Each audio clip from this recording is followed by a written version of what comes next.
Good morning and welcome to today's Facecast. How does the world view you?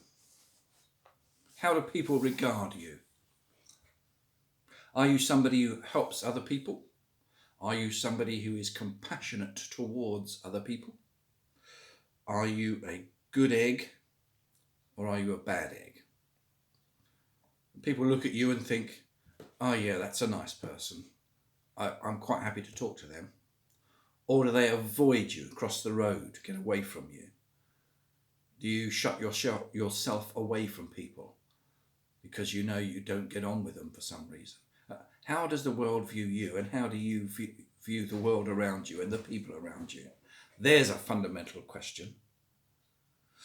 Passages of scripture talk about how we should be and how we should act and how we should live. There's a passage we've got today. It's from the letter to the Hebrews. It's a letter to the Jews who have become Christians, who need some help in learning how to live their lives as Christian folk. A letter to them explaining the attitudes they should have towards other people, toward themselves, but also and especially towards God, their Father in heaven. And in Hebrews chapter 13, verse 6, we find this. So we say with confidence, the Lord is my helper, I will not be afraid. What can man do to me? The Lord is my helper, I will not be afraid. What can man do to me?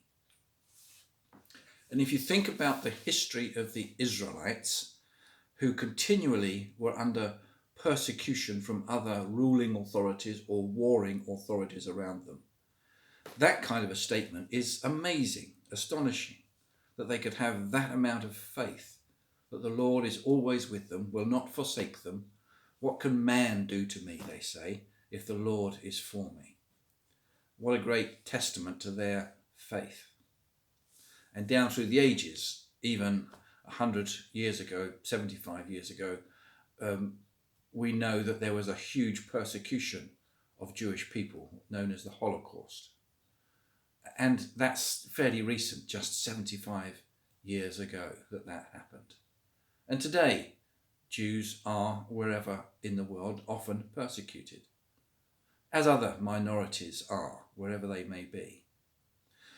What is it that helps us to stand up under the desperate circumstances of being persecuted? You and I aren't persecuted. We don't know about persecution.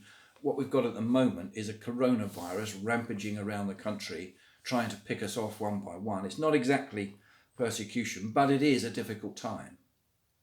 But we can say with faith and with strength that we needn't worry about the world we live in, because the Lord will be with us.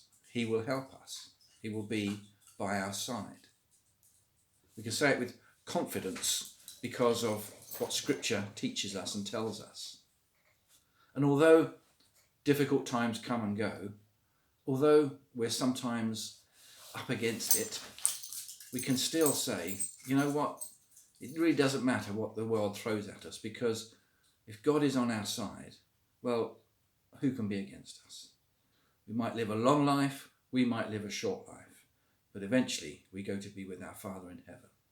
And that should be of some comfort to us. It should be of great comfort to us. And all of that, of course, is only possible because Jesus came to live amongst us and die for us. Have a good day. See you soon.